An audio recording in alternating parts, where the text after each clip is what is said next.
I was 27 years old, I left a very demanding job in management consulting for a job that was even more demanding, teaching. I went to teach 7th graders math in the New York City public schools. And like any teacher, I made quizzes and tests, I gave out homework assignments.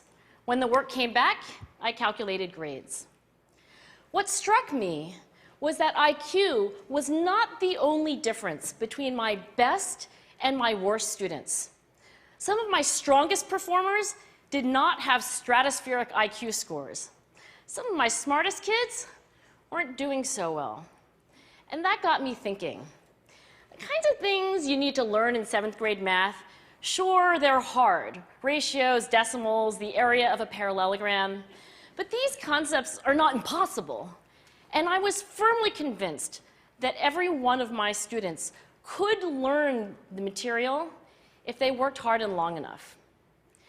After several more years of teaching, I came to the conclusion that what we need in education is a much better understanding of students and learning from a motivational perspective, from a psychological perspective. In education, the one thing we know how to measure best is IQ. But what if doing well in school and in life depends on much more than your ability to learn quickly and easily? So I left the classroom and I went to graduate school to become a psychologist. I started studying kids and adults in all kinds of super challenging settings. And in every study, my question was, who is successful here and why? My research team and I went to West Point Military Academy. We tried to predict which cadets would stay in military training and which would drop out. We went to the National Spelling Bee and tried to predict which children would advance farthest in competition. We studied rookie teachers working in really tough neighborhoods, asking which teachers are still going to be here in teaching by the end of the school year. And of those, who will be the most effective at improving learning outcomes for their students? We partnered with private companies asking which of these salespeople is going to keep their jobs and who's going to earn the most money. In all those very different contexts, one characteristic emerged as a significant predictor of success. And it wasn't social intelligence, it wasn't good looks, physical health, and it wasn't IQ. It was grit. Grit is passion and perseverance for very long-term goals. Grit is having stamina.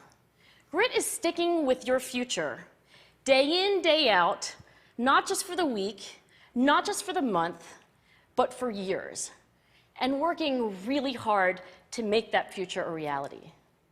Grit is living life like it's a marathon, not a sprint.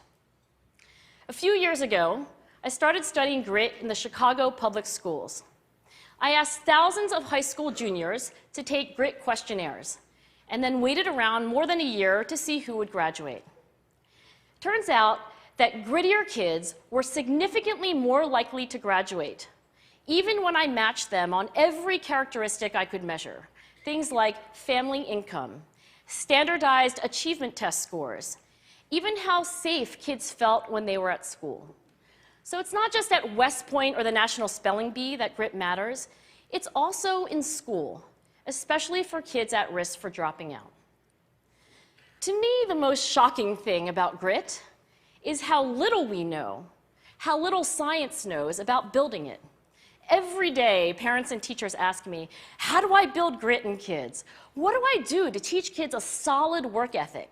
How do I keep them motivated for the long run? The honest answer is, I don't know.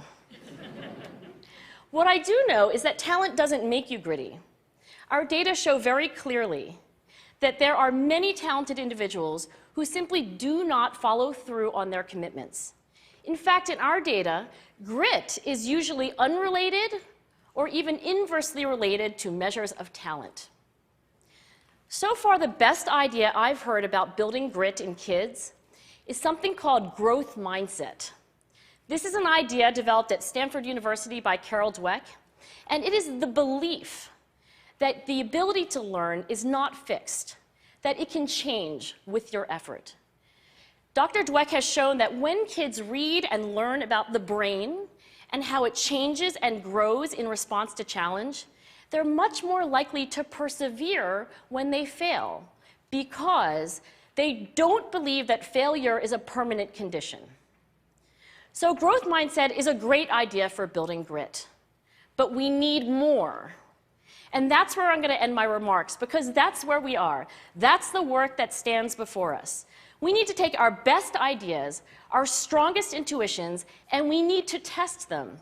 We need to measure whether we've been successful, and we have to be willing to fail, to be wrong, to start over again with lessons learned. In other words, we need to be gritty about getting our kids grittier. Thank you.